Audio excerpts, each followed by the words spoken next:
जहां तक इकोलॉजी का पार्ट है बच्चों, मैंने आपको एक इकोलॉजिकल पूरा हायरार्कियल सिस्टम में इकोलॉजिकल कहना चाहिए हायरार्की में मैंने आपको ये पार्ट बताया कि सबसे पहले if you start with the species, organism के बेस पर, ऑर्गेनिज्म के लेवल पर यदि हम स्टार्ट करते हैं तो मैंने टोटल आपको 4 लेवल्स बताए।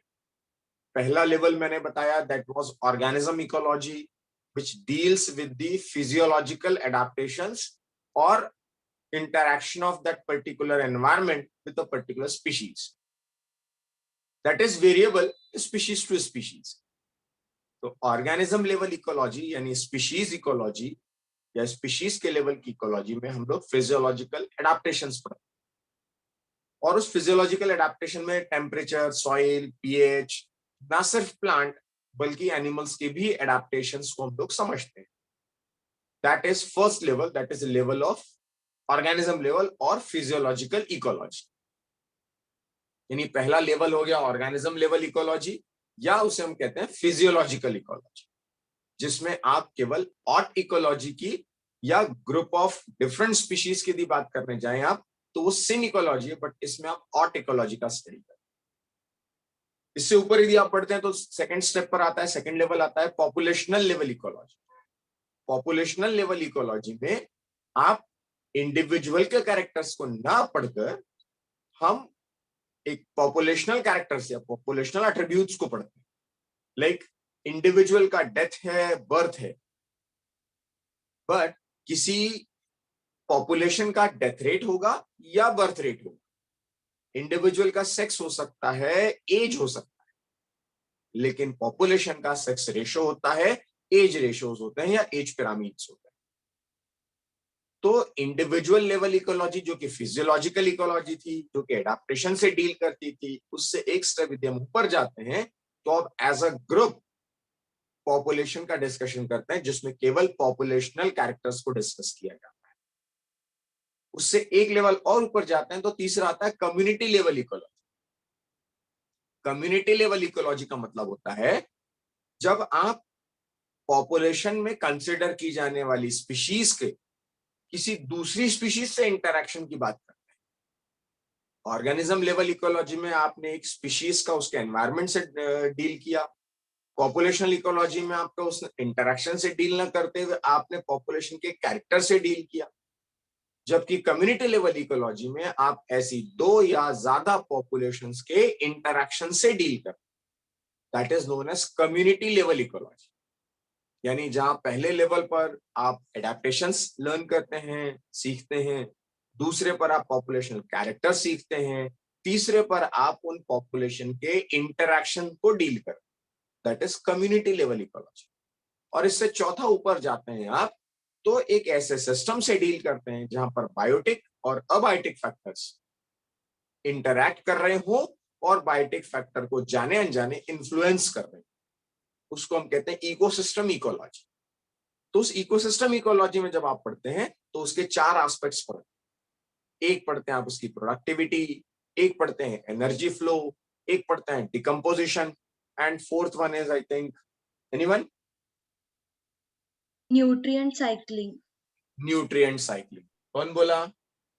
खुशी। Very good. तो ऐसे 4 आप डिस्कस करते हैं इकोसिस्टम इकोलॉजी।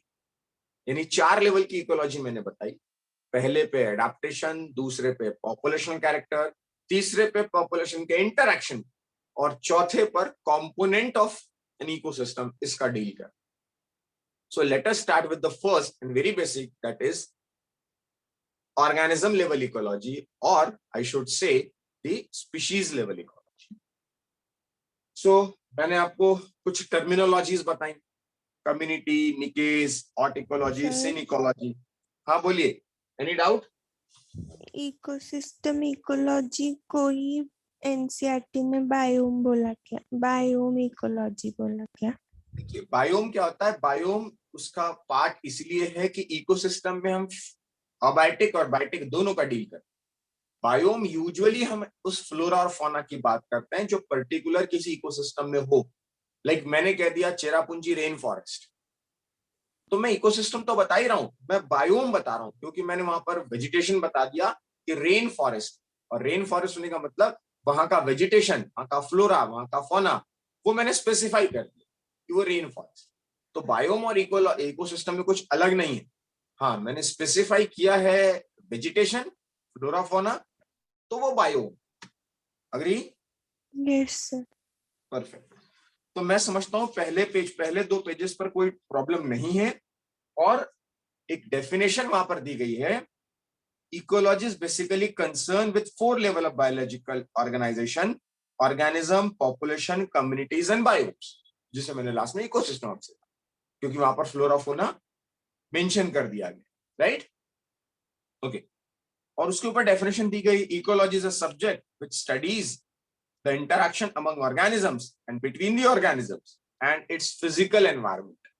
क्योंकि इकोलॉजी इकोसिस्टम का स्टडी है, और इकोसिस्टम बायोटिक और अबायोटिक दोनों कंपोनेंट्स हैं, इसलिए उसको कह दिया कि physical environment. Organism level ecology में पहली 3 लाइन में क्लियर कर दिया गया, organism level is essentially physiological ecology which tries to understand how different organisms are adapted to their environment in terms of not only survival but also in terms of reproduction। यानी पहले level पे जब भी discuss हम करेंगे तो organism level ecology या physiological ecology पर डिस्कस। अब उसमें दिया गया है नीचे वाला पैराग्राफ, क्योंकि यहां तो स्टेटमेंट टू स्टेटमेंट क्वेश्चंस बनने वाले हैं और उसके बाहर क्वेश्चन भी नहीं जाने वाले। जैसे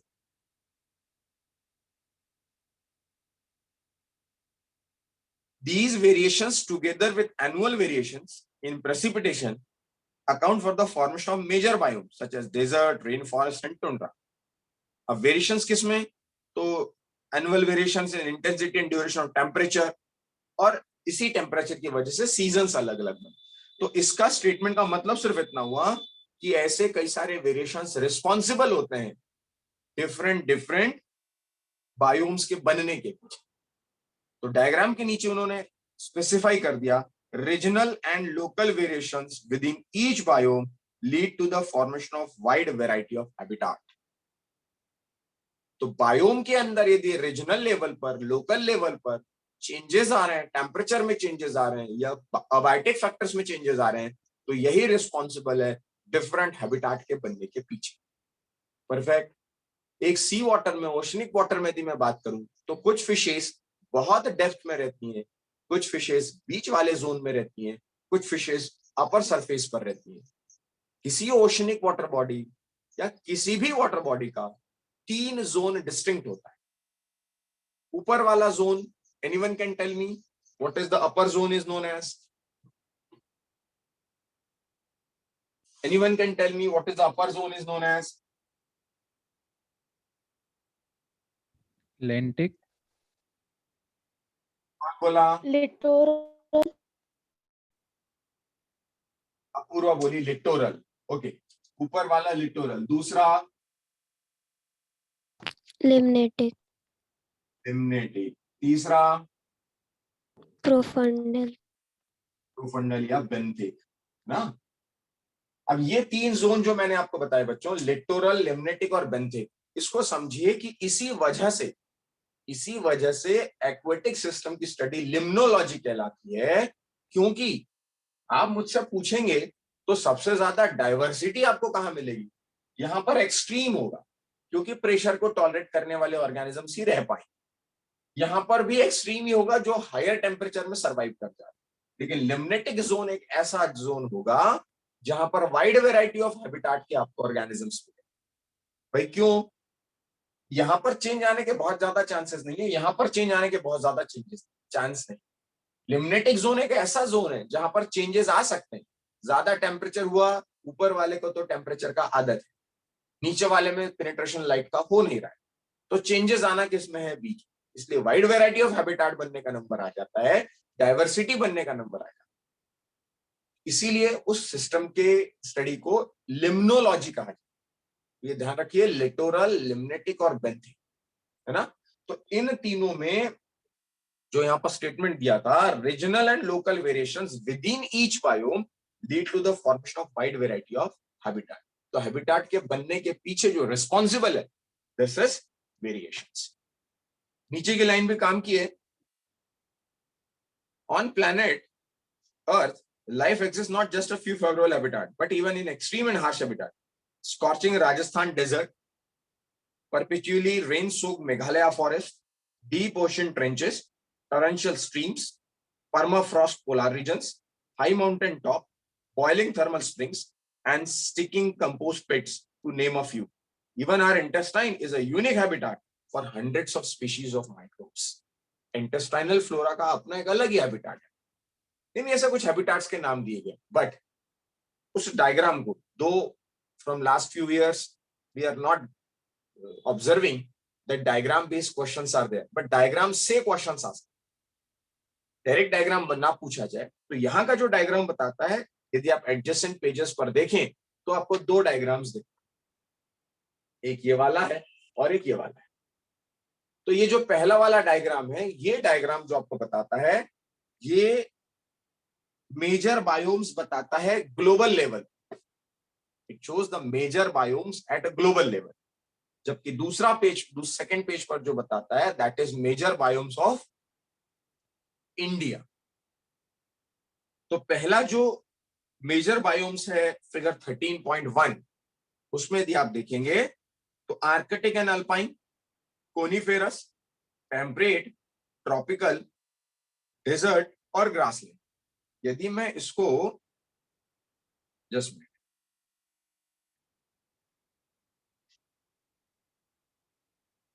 आई am sharing an image.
Fine.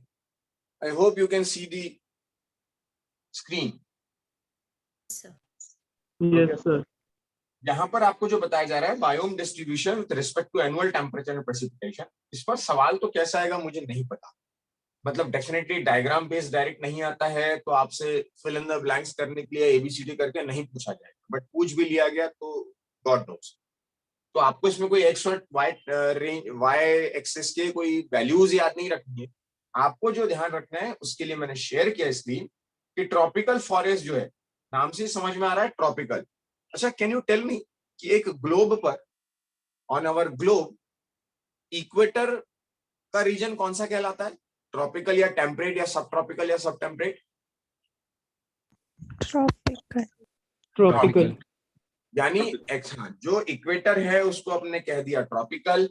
उससे थोड़ा ऊपर जाते हैं तो सब ट्रॉपिकल, उससे थोड़ा ऊपर जाते हैं तो सब टेम्परेट, और पोलार पर पहुंच जाते हैं तो टेम्परेट. अब ये बताइए, ट्रॉपिकल फॉरेस्ट में लिखा है मीन एनुअल प्रेसिपिटेशन, रेन की बात की गई है और एक टेम्परेचर की बात. तो ट्रॉपिकल फॉरेस्ट पे तो वहां पर टेम्परेचर में बहुत ज्यादा वेरिएशंस नहीं है. क्यों वेरिएशंस नहीं है? क्योंकि उस रीजन में हायर टेम्परेचर ही है. उस रीजन में टेम्परेचर ही हायर. तो टेम्परेचर की एक रेंज में 20 से लेकर 25 से 27-28 तक वो सरवाइव कर रहा है. वहां पर बारिश का जोन अलग अलग है. मतलब वहां जो फॉरेस्ट मिल रहा है ट्रॉपिकल फॉरेस्ट, वो wide range of rain case में और higher range of temperature case में सरवाइव कर रहा है. वो ट्रॉपिकल फॉरेस्ट हुआ. यदि आप मुझसे पूछें डेजर्ट, तो डेजर्ट को आप देखेंगे टेम्परेचर की ज्यादा रेंज में सरवाइव कर रहा है. वेरिएशंस उसके 5 से लेकर 20-25 तक. यदि आप आर्कटिक और अल्पाइन टुंड्रा की बात करेंगे तो टेम्परेचर का वेरिएशन -10 से 0 तक, और रेन का लगभग 30-40 से लेकर 100-150 तक। यानी आपको जो याद रखना है उसको आप या तो कोई न्यूमोनिक बना लो कि left to right X axis में कौन कौन से हैं, या तो वाई एक्सिस पर टॉप टू बॉटम या बॉटम टू टॉप कौन कौन से हैं, ताकि आपको याद रहे। दो चीजें जो याद रह सकती है, डेफिनेटली वो डेजर्ट याद रह सकता है क्योंकि वो टेम्परेचर की सबसे ज्यादा रेंज में रह रहा है। ग्रासलैंड जो है वो भी टेम्परेचर की सबसे ज्यादा रेंज में, लेकिन सेम टाइम वहां पर रेन का भी पार्ट है, डेजर्ट में रेन वाला पार्ट कम है। तो दो तीन चीजें लॉजिकली याद रह सकती हैं कि more range of temperature, less range of precipitation, desert. More range of temperature and bit range of rain, that is grassland. Enough range of rain, tropical. Right? और बाकी बचे तीन, टेम्परेट, कोनिफेरस और आर्कटिक एंड अल्पाइन टुंड्रा। ये बीच के तीन आपको याद रखना। एक्सट्रीम वाले मैंने आपको बताए। Got my point? So these are the biomes of global level. global World. level. और फिगर 13.2 जो आपको बता रहा है बच्चों, वो major biomes of India, tropical rain forest, deciduous forest, desert और सी कोस्ट। यानी ये चार मेजर बायोम्स हैं इंडिया के, और ये छह जो हैं major biomes of global level. Perfect. Yes, sir.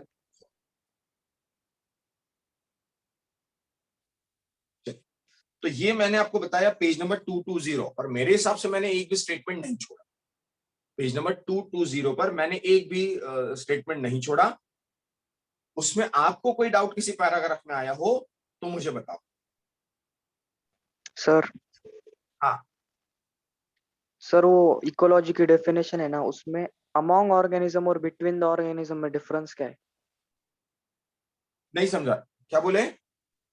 Sir वो इकोलॉजी की डेफिनेशन है ना, हाँ उसमें इंटरेक्शन अमॉन्ग द ऑर्गेनिजम्स और इंटरेक्शन बिटवीन द ऑर्गेनिज्म, मतलब उसमें कोई एग्जांपल होगा या वो बता दो एक बार। बिल्कुल ठीक, बिल्कुल ठीक। भाई यदि मैंने आपसे कह दिया चैतन्य कि अमंग ऑर्गेनिज्म लिखा है, मतलब मैं इकोस्फीयर की बात कर रहा हूं। I am not talking about ecosystem. Agree? मैं दो Yes. लिविंग बीइंग के बीच के इंटरेक्शन की बात कर रहा हूं, तो मैं इकोस्फीयर की बात कर रहा हूं। ऐसा zone of interaction that takes place between two living beings only. And यदि मैं उसमें अबायोटिक फैक्टर्स को, कंपोनेंट्स को ऐड कर लूं, तो मैं उसको इकोसिस्टम कह देता हूं। तो इकोलॉजी दोनों का study. What my point? Yes sir. यदि एंट्स और इंसेक्ट्स की, मैं मतलब जनरल इंसेक्ट्स की बात करूं, जो कहना चाहिए फ्लाइंग इंसेक्ट्स की बात करूं, और एंट्स एडल्ट की बात करूं जिसमें विंग्स गिर गए, शेड ऑफ हो गए, तो दोनों के इंटरेक्शन की बात करूं, तो ऐसे ही किसी विंग्ड इंसेक्ट से एंट्स बनी। लेकिन एंट्स को खाने का नंबर जब आता है फूड का, तो वो उन्हीं इंसेक्ट्स को खा जाती हैं जिन पे विंग्स, यानी उन्हीं से बने हैं और उन्हीं को खा ले रहे हैं। इनके बीच का जो एक इंटरेक्शन है, ये मेरे लिए इकोस्फीयरिक स्टडीज है। लेकिन यही जब रेन वाटर से इनके घर टूट जाते हैं और ये कहीं पर भी मूवमेंट करने लगती है, तो ये इंटरेक्शन मैं इकोसिस्टम की कैटेगरी में डालूं, और इन दोनों का स्टडी मैं इकोलॉजी में कंसीडर करता हूं। Got my point? Yes sir. Perfect. इस पेज पर यदि किसी को और कोई तकलीफ हो तो मुझे बताओ।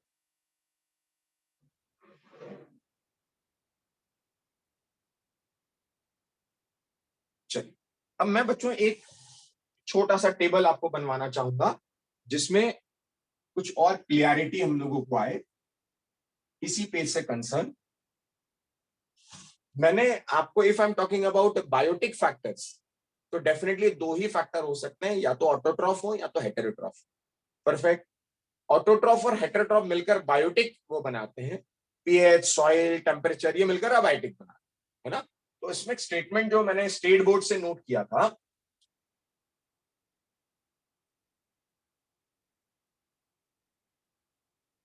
ऑटोट्रॉफ प्लस हेटेरोट्रॉफ, ये दोनों मिलकर यदि मुझसे आप पूछें तो ये बनाते हैं किसी भी इसका biotic environment. Agree? Yes. Yes, sir. Yes, sir. Biotic. अब ये जो बायोटिक कंपोनेंट बना रहे हैं, इसमें दो टाइप के बायोटिक कंपोनेंट्स हो सकते हैं, मैक्रो कंज्यूमर्स और micro consumers. Not the part of NCERT, but the part of state board. Macro consumers, micro consumers. Perfect. तो क्या आप मुझे बता सकते हैं कि मैक्रो और माइक्रो कंज्यूमर्स की कैटेगरी में कौन कौन आ सकता है? मतलब which organisms you can place in the category of macro and which one in the micro? Sir macro में कार्निवरस, ओमनिवरस और हर्बीवरस, और माइक्रो में डिकम्पोजर्स. Perfect. Carnivores, herbivores और omnivores. और इसकी कैटेगरी में रख दूं तो मैं रख देता हूं डिकम्पोजर्स. परफेक्ट. हालांकि अब मैंने ऑटो और हेटेरो को मिलाकर बायोटिक बनाया, लेकिन यहां पर यदि मैं जो बना रहा हूं सारे हेटेरोट्रॉफ, क्योंकि इस ऑटोट्रॉफ की कैटेगरी में केवल मैं एक को रख सकता हूं और वह है कुछ green plants plus green sulphur या पर्पल बैक्टीरिया जिनमें वो पिगमेंट है. और ये मैंने जो बताया ये डेफिनेटली कंज्यूमर्स है, नाम से समझ में आ रहा है कंज्यूमर्स है. तो ये दो कैटेगरी तो बाय डिफॉल्ट हेटेरोट्रॉफ की कैटेगरी. अग्री साक्षी मैडम? अग्री? Yes sir. तो ये पार्ट थोड़ा सा नोट कीजिए, उसमें सवाल सिर्फ नीट का यही है, मैक्रो कंज्यूमर्स और माइक्रो कंज्यूमर्स.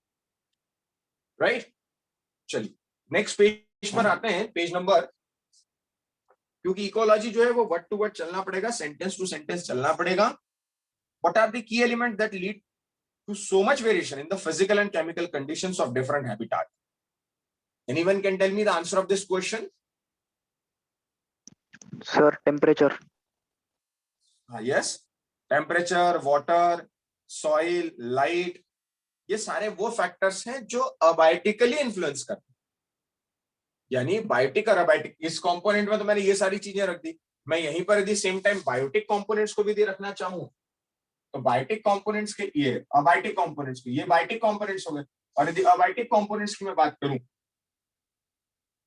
अबायोटिक में मेरे लिए हो जाता है सॉइल, उसका पीएच, उसका temperature, overall temperature, water, light. यानी these are the factors that may vary in ecosystem to ecosystem. यदि आप मुझसे एक्वेटिक इकोसिस्टम में पूछेंगे तो ह्यूमिडिटी बिल्कुल मैटर नहीं करेगी, लेकिन आप टेरेस्ट्रियल इकोसिस्टम में मुझसे पूछेंगे तो ह्यूमिडिटी बहुत बड़ा फैक्टर हो सकता है किसी टेरेस्ट्रियल इकोसिस्टम पर, बहुत बड़ा अबायोटिक फैक्टर हो सकता है. लेकिन यदि आप मुझसे एक्वेटिक इकोसिस्टम में पूछें तो शायद हो सकता है ऑक्सीजन का डिसॉल्व्ड O2 मैटर करेगा.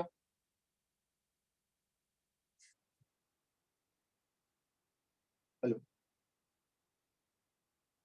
हाँ सर, क्लास में बोलिए.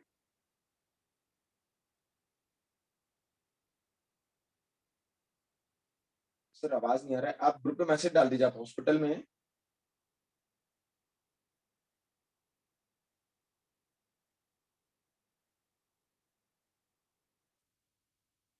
मैं डाल देता हूँ, ग्रुप पे डाल देता हूँ. चलिए मैं अभी क्लास का फिर करता हूँ, है ना. सॉरी बच्चों. तो मेरा कहने का मतलब ये है कि कहीं ना कहीं abiotic factors subject to variation as per the ecosystem conditions या एज पर दी इकोसिस्टम. जैसा इकोसिस्टम होगा उसके हिसाब से वो चेंज हो सकता है. हाँ, बायोटिक कंपोनेंट्स की जहां बात करें तो आप बायोटिक कंपोनेंट्स नहीं बदले. बायोटिक कंपोनेंट का नाम बदल सकता है, वो प्रोड्यूसर्स ही वहां पर होंगे, वो कंज्यूमर्स ही वहां पर होंगे, वो डिकम्पोजर्स ही वहां पर होंगे.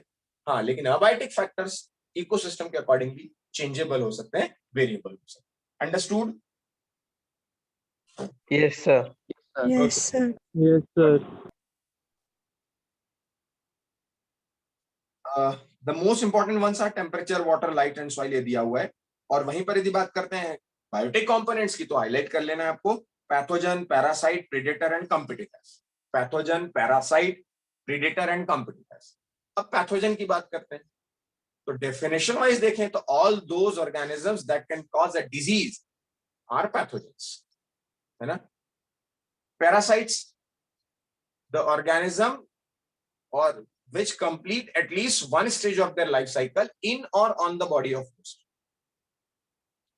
The organism that complete at least one stage of their life cycle in or on the body of host are known as parasite. One is ectoparasite, one is endoparasite. Ectoparasite body के बाहर, endoparasite body के अंदर. But definition wise यदि आप मुझसे पूछे तो it should complete at least one stage of their life cycle in और on the body of host. If not, then it should not be strictly called as parasite. Like, आप मुझसे पूछें कि मैं मलेरियल पैरासाइट को एक पैरासाइट कहूं या ना कहूं, तो आप क्या जवाब दें? प्लाज्मोडियम इज अ पैरासाइट और not? Parasite. Yes, it is. Plasmodium is a parasite. It's one cycle in mosquito's gut. But mosquito is parasite? No, sir. No, sir. Plasmodium is a parasite, but mosquito is not a parasite.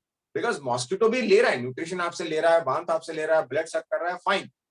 But not completing one stage of the life cycle. But yes, Plasmodium completing one stage of the life cycle in your body.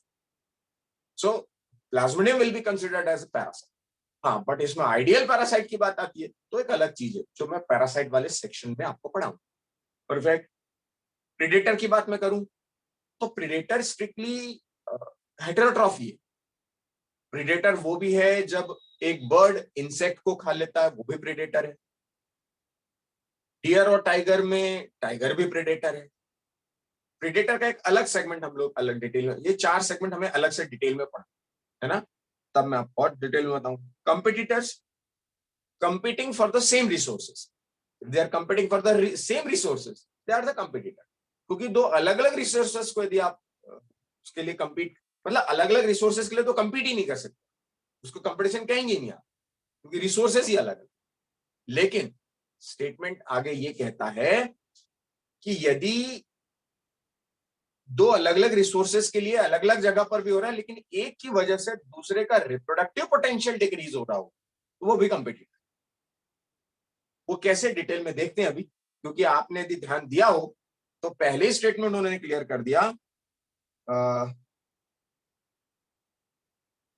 जहां 13.1 लिखा था, the organismic level is essentially physiological ecology which tries to understand how different organisms are adapted to their environments in terms of not only survival but also reproduction. मतलब उसके केवल survival को ही affect कर रहा हो तो जरूरी नहीं, रिप्रोडक्टिव पोटेंशियल को भी तकलीफ दे रहा होगा तो वो इंटरैक्शन तो हुआ है ना. तो डिटेल में इन चारों को हमें देखना है बच्चों. सबसे पहले अबायोटिक पे लेकर बात शुरू करते हैं. But till then, is there any doubt before 13.1.1? No, sir. No, sir. No, No, sir. sir. No, sir. No, sir. No, sir. Perfect. So temperature, temperature को लेकर मुझे जो आपको बताना है, जो समझाना है, वही बात मैं आपको बताऊंगा, जिसे आपको हाईलाइट भी कर लेना चाहिए. Average temperature on land varies seasonally, decreases progressively from equator to polar and plains to mountain tops. जो इक्वेटर से टेम्परेट तक कम होता जाता है और प्लेन्स टू माउंटेन्स ये डिक्रीज होता जाता है.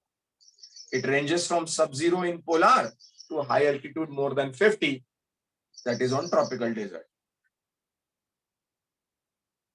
कुछ डीप सी हाइड्रोथर्मल वेंट्स हैं जहां एवरेज टेम्परेचर एक्सीड 100 डिग्री. ऐसा भी रीजन है जहां 100 डिग्री से ऊपर भी जाता. अब स्टेटमेंट आया जो क्वेश्चन जिस पर बनता है. It is general knowledge that mango trees do not and cannot grow in temperate countries like Canada and Germany. Snow leopard are not found in Kerala forest. Tuna fish are rarely caught beyond the tropical latitude in the ocean. अब सीधे सीधे 3 questions बन गए, क्या कहां मिल सकता है. सीधे सीधे 3 क्वेश्चंस बन गए, क्या कहां पर मिल सकता है. पहला जो मिलता है that is mango tree, temperate countries में नहीं मिलेगा. स्नो लेपर्ड केरला जैसे ह्यूमिड में नहीं मिलेगा. ट्यूना फिश बियॉन्ड ट्रॉपिकल नहीं मिलेगी. मतलब ये कुछ क्वेश्चन सीधे सीधे बनते हैं. क्यों नहीं मिलेगी? क्योंकि वो वहां के लिए अडॉप्टेड नहीं. कुछ साल पहले प्रोबेबली आपने भी सुना होगा मुंबई कर्स ने कि मुख्यमंत्री उद्धव ठाकरे जी ने कोशिश की थी कि पेंगुइन्स को जो है वहां मुंबई में नर्चर किया जाए. उनके लिए वैसा आइस पोलार का सब पोलारिक रीजन बनाने की कोशिश की गई जहां पर पेंगुइन्स रह सके। तो कुछ सरवाइव की लेकिन बहुत कुछ सरवाइव नहीं कर पाए। मतलब वो एक आर्टिफिशियल क्लाइमेटिक कंडीशन में कितना रह पाएंगी ये डेफिनेटली समय लगेगा, वक्त लग सकता है। यदि सरवाइव करने का नंबर है तो शायद कर भी ले, बट वक्त लग सकता है। Okay, you can readily appreciate the significance of temperature to living organisms when you realize that it affects the kinetics of enzymes and through it the basal metabolism. वो टेम्परेचर क्या करता है तो उनके बेसल मेटाबॉलिक रेट को affect कर सकता है, काइनेटिक्स को उसको तकलीफ, मतलब उसकी पूरी ओवरऑल फिजियोलॉजी चेंज कर सकता है ना। उसके लिए उन्होंने 3 टाइप के ऑर्गेनिजम्स दिए, यूरीथर्मल, मेसोथर्मल और stenothermal. Anyone can define?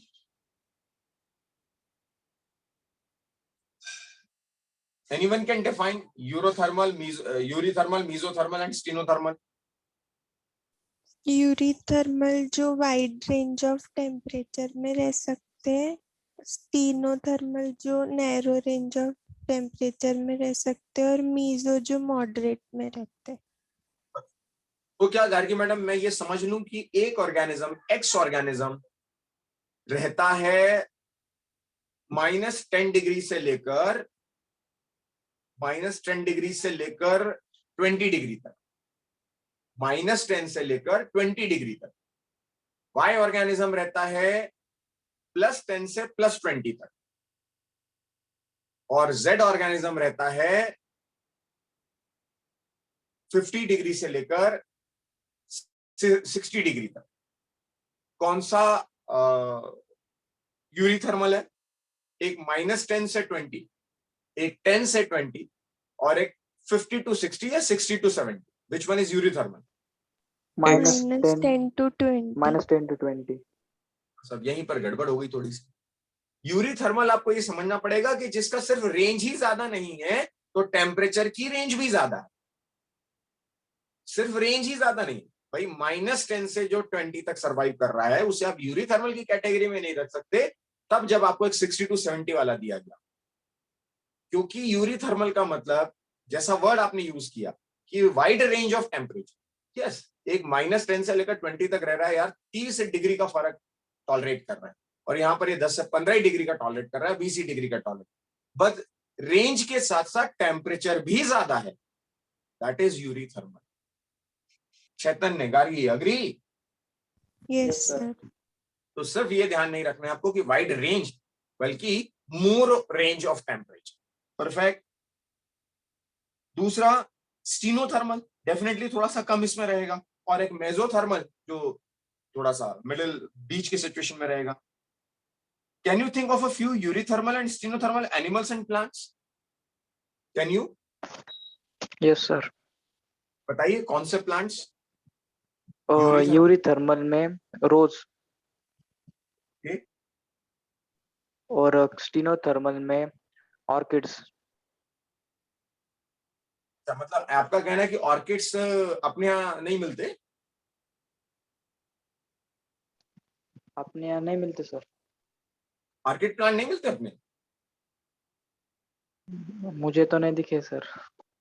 Orchid plant basically एक ऐसा ग्रुप ऑफ प्लांट है जिसे आप फिग ट्री कहते, बराबर। आपको जो पाइन्स हैं या अल्पाइन्स हैं, ये ऐसे प्लांट्स आपको इन जनरल इधर नहीं दिखेंगे, आपको वो पोलर रीजन में ही दिखेंगे। ऑर्किड हर उस एरिया में मिल सकता है जहां पर ह्यूमिडिटी फ्रिक्वेंटली चेंज हो सकती है।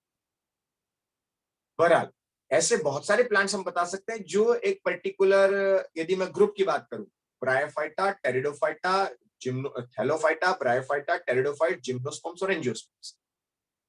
We have more range of what Chetan? इन पांचों में we have more range of what in India? Sir एक बार फिर से बोलो। हेलो, ब्रायो, टेरिडो, जिम्नो और एंजियो, ये 5 बेसिक क्लासेस हैं प्लांट्स की, am I right? Yes sir. So इन पांचों में आपको क्या ज्यादा मिलता है? यदि मैं, चलो इंडिया में तो सारा ही है, ऐसा मैं नहीं कहूंगा कि बहुत ज्यादा वो है। इन जनरल सेंट्रल इंडिया की बात करूं या अपन महाराष्ट्र में बैठे मैं वेस्टर्न इंडिया की बात करूं, तो क्या ज्यादा मिलेगा?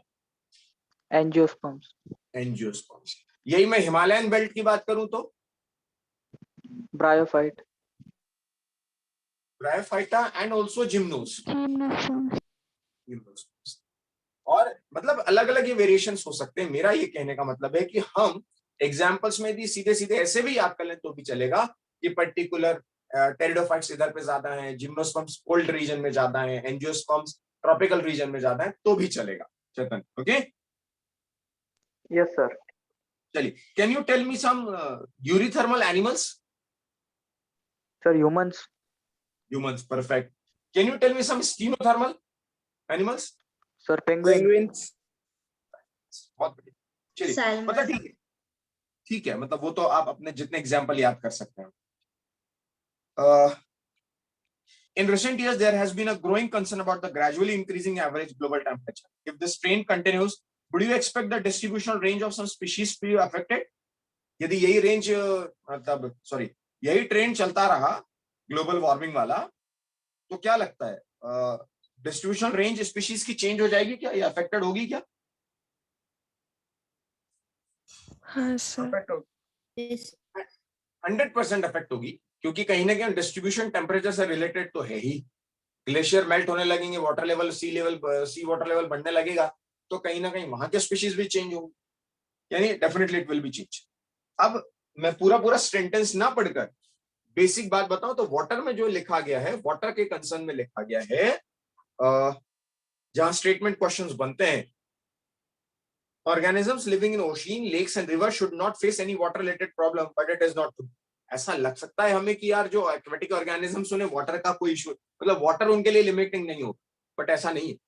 उनके लिए भी वाटर बहुत बड़ा लिमिटिंग फैक्टर है, क्योंकि उसका chemical composition, pH, dissolved oxygen, यानी सिंपल आप किसी फ्रेश वाटर के फिश को उठाकर आप ओशनिक वाटर में डाल दें तो तकलीफ है, किसी ओशनिक वाटर की फिश को उठाकर आप एक्वेरियम में ले आए अपने तो तकलीफ है।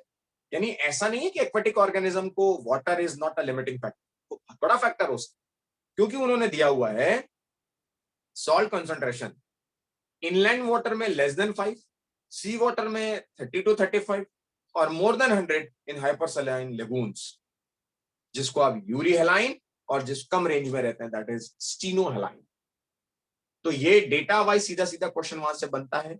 यूरी हेलाइन, स्टीनो हेलाइन के एग्जांपल्स आपको नोट कर लेने चाहिए, और बस इसमें से ज्यादा नहीं देगा। लाइट की यदि मैं बात करता हूं तो लाइट में ओवरऑल जो दिया गया उसकी बात मैं आपको बता दूं कि ऐसे बहुत सारी प्लांट स्पीशीज हैं जो लेस लाइट में फोटोसिंथेसिस करना जानते हैं, और ऐसे प्लांट्स वहां पाए जाते हैं जहां डीप फॉरेस्ट में कुछ लोअर प्लांट स्पीशीज हैं which is canopied by big trees.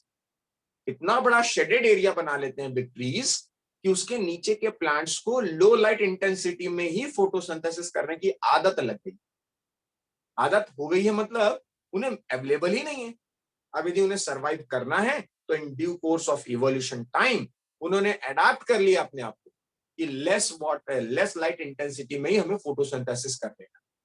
तो लाइट एक बहुत बड़ा लिमिटिंग फैक्टर हो सकता है। जैसे मैं यदि एक्वेटिक सिस्टम की बात करूं तो लाइट की एक रेंज पेनिट्रेट ही नहीं करती, इसलिए जहां डीप वाटर में लाइट पेनिट्रेट ही नहीं कर रहा है वो यार कीमोसिंथेटिक हो गए हैं प्लांट्स, वो ऑटोट्रॉफ कर ही नहीं पा रहे हैं, और ऑटोट्रॉफ कर रहे हैं तो वो दूसरी रेंज ऑफ लाइट में।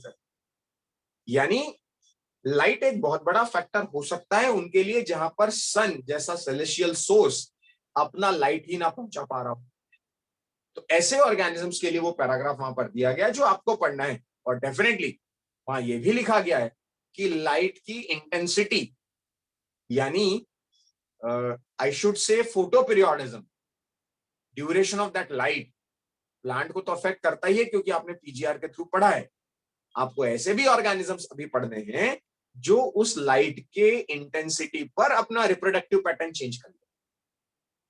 मैं स्नेल की बात करूं, मैं बिग लिजार्ड मींस क्रोकोडाइल की बात करूं, तो इनका ब्रीडिंग तो टेम्परेचर पे ही डिपेंडेंट होता है। और ऐसे बहुत सारे इंसेक्ट्स आपने देखे होंगे, जहां पर आपको लाइट की वजह से ही मे इंसेक्ट्स होते हैं, मे फ्लावर होते हैं। मतलब not only animals but plants can also change their reproductive pattern as per the available light.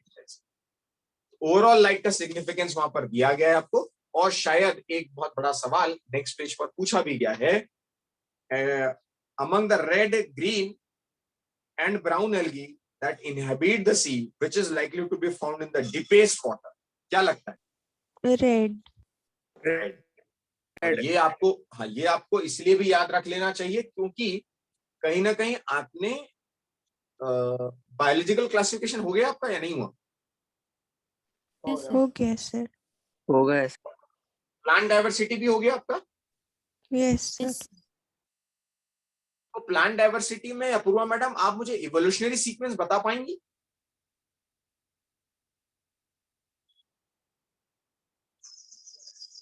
Plant diversity में क्या आप मुझे इवोल्यूशनरी सीक्वेंस बता पाएंगी?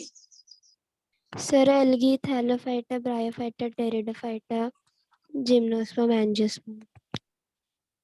ये तो आपने एल्गी बोल के थैलोफाइटा बोला तो थैलोफाइटा में ही आती है। राशि मैडम आप मुझे डिफरेंट एल्गीज का पैटर्न बता सकती हैं, इवोल्यूशनरी सीक्वेंस? राशि सर वो इवोल्यूशनरी नहीं पता। इवोल्यूशनरी नहीं पता। इवोल्यूशनरी कोर्स ऑफ टाइम में यदि आप मुझसे पूछें तो रोडोफियो एंड क्लोरो, नीचे से हम लोग ओरिजिन प्लांट की हो या एनिमल की हो Gargi madam, it is suppose to be from water. So starting from the rhodo, then phaeo, then chloro, then thallo की कुछ और स्पीशीज बची हो जो टेरेस्ट्रियल हो तो thallo, then bryo, then gymno, sorry pterido, then gymno, then angio. Got my point? Yes sir. जैसे हम लोग ह्यूमन की ओरिजिन वाटर से कंसीडर करते हैं वैसे प्लांट्स का भी है, Rhodophyceae, Phaeophyceae, Chlorophyceae, terrestrial thallophytes, bryophytes, both in aquatic and terrestrial part, and then coming to pteridophyta, then gymnosperm and then angiosperms। और उसमें भी मैं आपको बताऊं तो टेरिडोफाइटा तक आपको नॉन स्पर्मेटोफाइटा, जिम्नो और एंजियोस्पर्म स्पर्मेटोफाइटा की कैटेगरी है। स्पर्मेटोफाइटा मतलब सीडेड प्लांट, और उसके बाद फिर वो फ्लावरिंग प्लांट्स है, दैट इज एंजियोस्पर्म्स। ओके, आपने ये भी पढ़ा होगा राशि मैडम, सृष्टि मैडम, यदि आपको याद आ रहा हो, रोहन, तो क्या आपको ये याद आ रहा है कि स्टेटमेंट एनसीईआरटी के लिखे हुए हैं कि टेरिडोफाइटा में कुछ ऐसे कैरेक्टर्स हैं जो बताते हैं कि ये एंसेस्ट्रल कैरेक्टर्स हैं सीड बनने के? Yes sir. कहीं ना कहीं सीडेड हैबिटाट अब शुरू होने वाली है, उसके कुछ लक्षण, उसके कुछ सिम्टम्स टेरिडोफाइट्स में दिखने लगते हैं और वो जिम्नोस्पर्म्स में आ जाते हैं। परफेक्ट। चलिए, तो सॉइल की बात मैं करता हूं। सॉइल में तो कुछ नहीं, वेदरिंग प्रोसेस दिया गया, उस पैराग्राफ को पढ़िए और कोई लाइन में डाउट हो तो मुझे बताइए। Then I will start 13.1.2 till page number 222, 222 और 223 का फर्स्ट पैराग्राफ। कोई डाउट हो तो मुझे बताइए, otherwise I will start response to abiotic factors. Sir, हाँ सर आपने -10 डिग्री से 20 डिग्री सेल्सियस तक जो ऑर्गेनिज्म सरवाइव करते हैं उनको यूरीथर्मल क्यों नहीं बोला, वो नहीं समझा। क्योंकि वो लो टेम्परेचर में भी सेम टाइम, -10 बहुत ज्यादा लो टेम्परेचर होता है जहां यूरीथर्मल स्टेटमेंट ही गलत होता है। ना सिर्फ वाइड रेंज चाहिए बल्कि रेंज हाई भी चाहिए। Okay sir. देखिए पेज नंबर 223 का फर्स्ट पैराग्राफ तक कोई डाउट हो तो मुझे बताइए कि सर ये स्टेटमेंट नहीं समझ में आ रहा है। डॉक्टर खेड़कर, शुभम पाटिल, यश,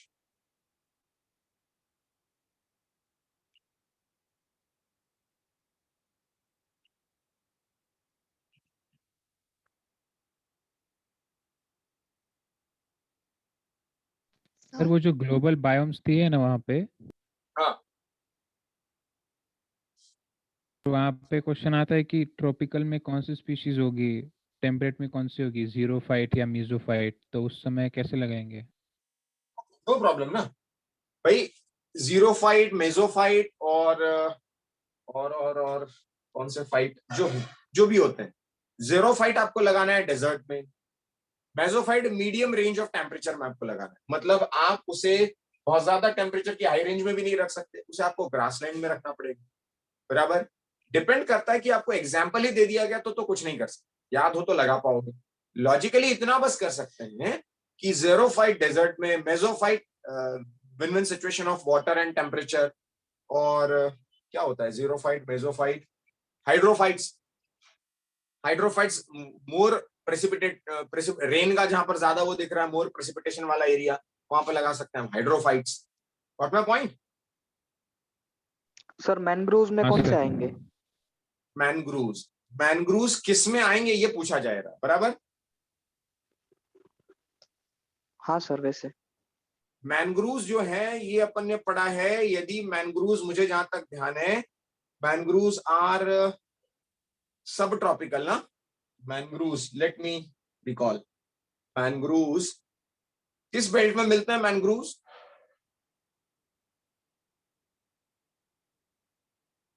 सर नहीं पता।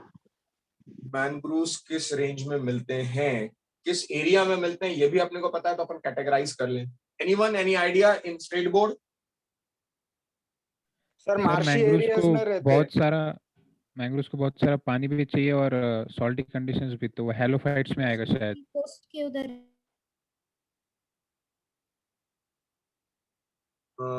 यदि मार्शी एरियाज में हैं, मार्शी प्लेसेस में हैं, तो फिर it should be found in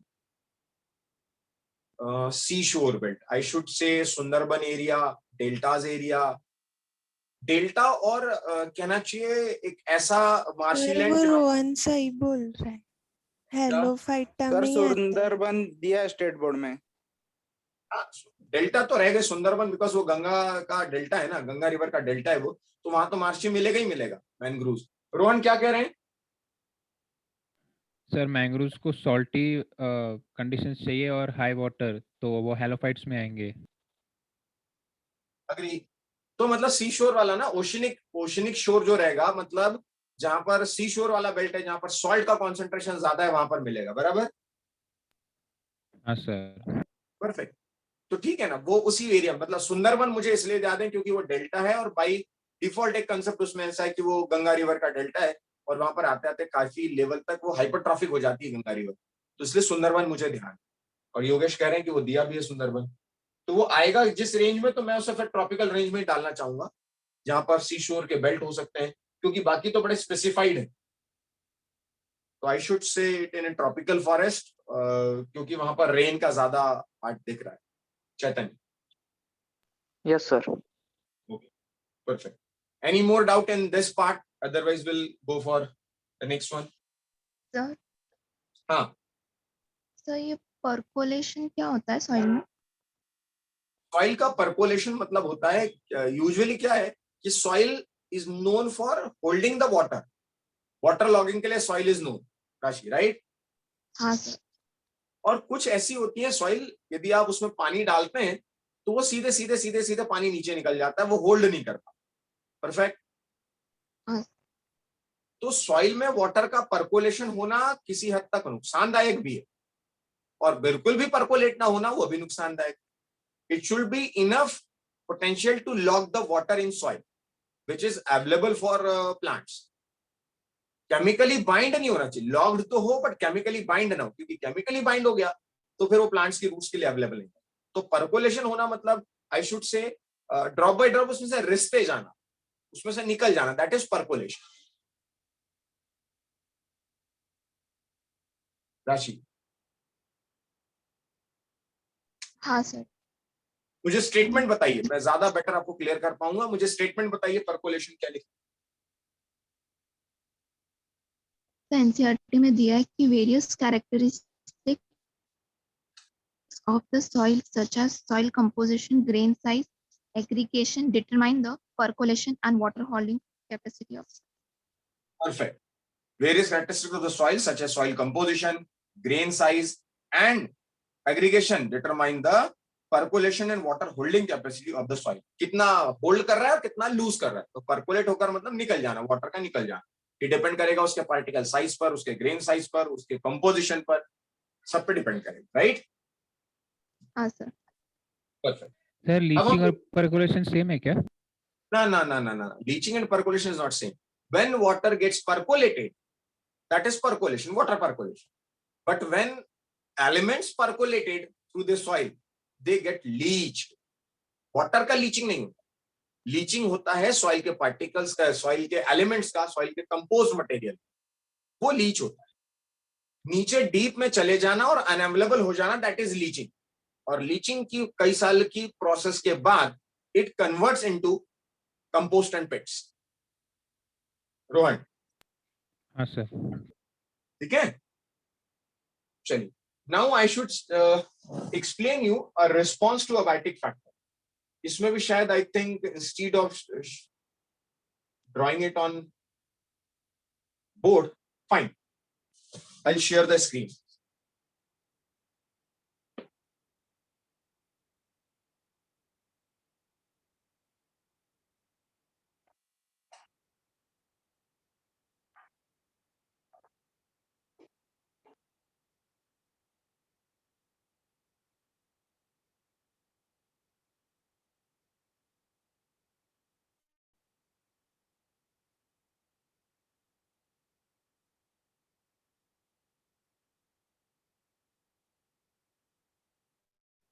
okay, सबसे पहले बच्चों देखते हैं, अभी तक अपन ने कुछ बायोटिक फैक्टर देख लिए, कुछ अबायोटिक फैक्टर देख लिए, और बायोटिक और अबायोटिक फैक्टर्स देखने के बाद अब ये अबायोटिक फैक्टर्स बायोटिक ऑर्गेनिजम्स को कैसे इन्फ्लुएंस कर रहे हैं, उसके लिए एक बहुत ओवरऑल पैराग्राफ का मीनिंग मैं आपको समझाना चाहूं. 1 to 1 लाइन तो आपको पढ़नी ही चाहिए.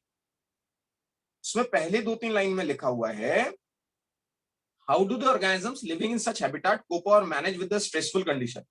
Before attempting to answer this question, we should perhaps ask first, why a highly variable external environment should bother organisms after all. कहीं ना कहीं जो हैबिटेट बनती जा रही हैं, ये टेम्परेचर हो या जो भी अबायोटिक फैक्टर्स, उसके चेंज होने से बने, तो कौन किसको बॉदर कर रहा है? Why temperature or why the ecosystem should bother the organisms after all? उसको अपने जिस हिसाब से चेंज होना है वो होगा, और शायद वो एंथ्रोपोजेनिक एक्शन से ही होगा. हमारे द्वारा की जाने वाली एक्टिविटीज, एक्स्ट्रा मॉडर्न सिविलाइजेशन, इसकी वजह से हम नेचर से जो छेड़खानी कर रहे हैं, बाय नेचर शुड बॉदर, उसको अपने हिसाब से जो चेंज करना है वो कर ही रहा है, और हम उसको डिस्ट्रॉय करते जा रहे हैं नोइंगली और अननोइंगली, बिकॉज ऑफ या under the banner of so called civilization. तो उसमें लिखा गया कि क्या चेंज होना बेटर है. यानी हर बार यदि ऑर्गेनिज्म, मैं ये सोचूं कि यार टेम्परेचर 20-25 डिग्री था, अब एकदम से 50 डिग्री होता जा रहा है, तो मुझे चेंज करना ही पड़ेगा, और वो सिस्टम थोड़ी चेंज करेगा. मुझे 20 डिग्री में रहने की आदत थी, मुझे 50 डिग्री में रहने की आदत करनी पड़ेगी. नहीं किया तो मेरी स्पीशीज खत्म हो जाएगी. लाइक डायनासोर्स नहीं सर्वाइव कर पाए ग्लोबल टेम्परेचर में, तो एलिमिनेट हो गए, स्पीशीज ही एलिमिनेट हो गई. मतलब चेंजिंग एनवायरनमेंट के साथ चेंज होना इवोल्यूशन का सबसे बड़ा पैरामीटर, वो होना पड़ेगा. बट यदि वो नहीं होते हैं तो वो एलिमिनेट हो जाए. तो सवाल ये उठता है कि इस चेंजिंग एनवायरनमेंट के साथ क्या ये जरूरी है कि मैं चेंज होता रहूं, या ये जरूरी है कि what ever the changes I should make the stable environment. क्या इजी लगता है मैं एनवायरनमेंट के साथ साथ अपने जनरेशंस को चेंज करता जाऊं, ये इजी है, या what ever the surrounding environment I am trying to stabilize myself irrespective of the environment, which is easy. Adapt करना इजी है सर. खुद को स्टेबलाइज. अडेप्ट करना इजी है, कौन बोला अडेप्ट करना इजी है? यश सर. यश, मतलब अडेप्ट करना मतलब क्या बोल रहे हो आप? जैसा बाहर का चेंज हो रहा है वैसा चेंज हो जाऊं, या स्टेबल रखूं?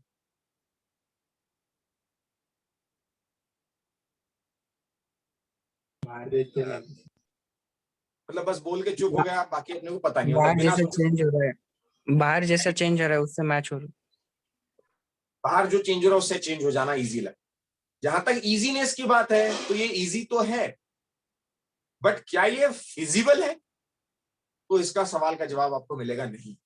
इजी तो है, बाहर का चेंज आप चेंज करना चाहें कर लें, लेकिन यार आपकी बॉडी की फिजियोलॉजिकल कंडीशंस, आपके बॉडी के एंजाइम्स, आपके बॉडी के एलिमेंट्स एक पर्टिकुलर टेम्परेचर पर, पर्टिकुलर पीएच पर ही चेंज करना जानते हैं.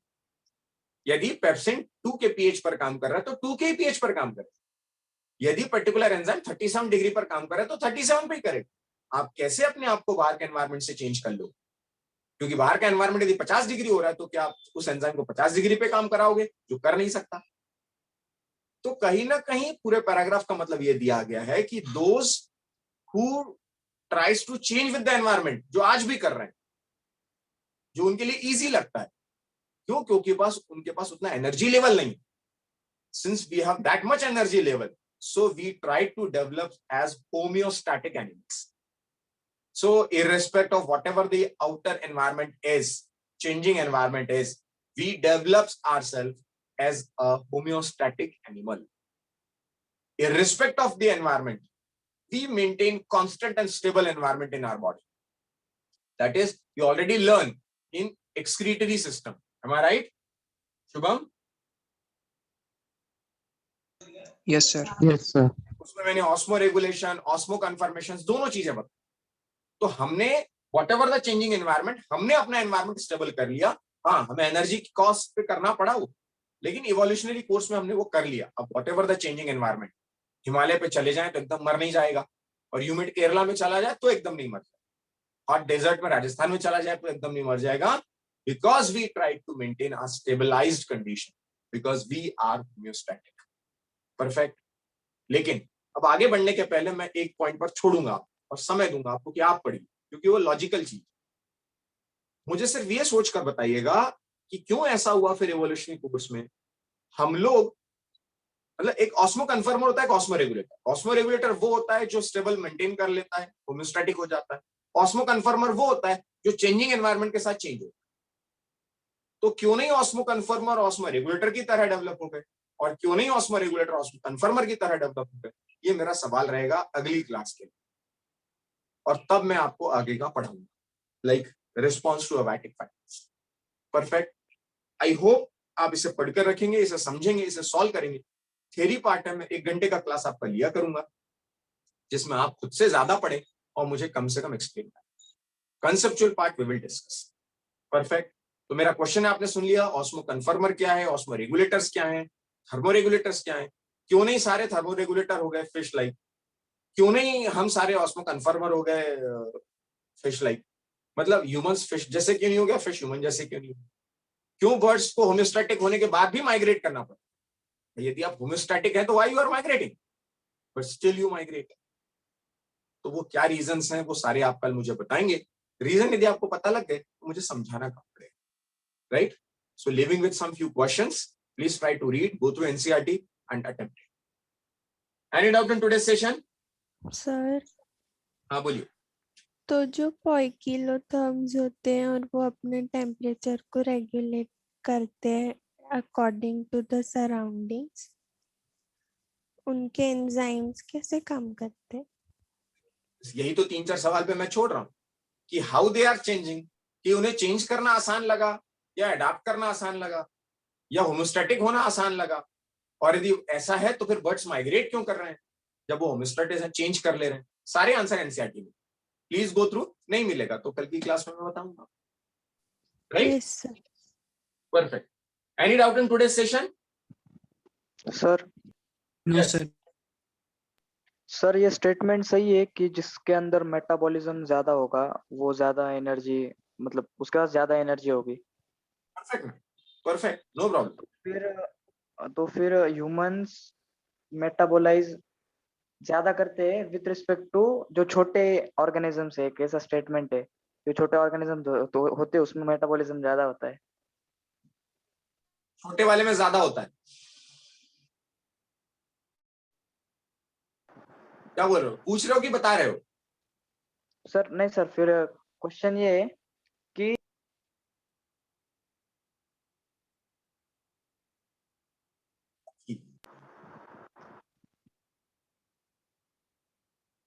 अरे क्या की भाई?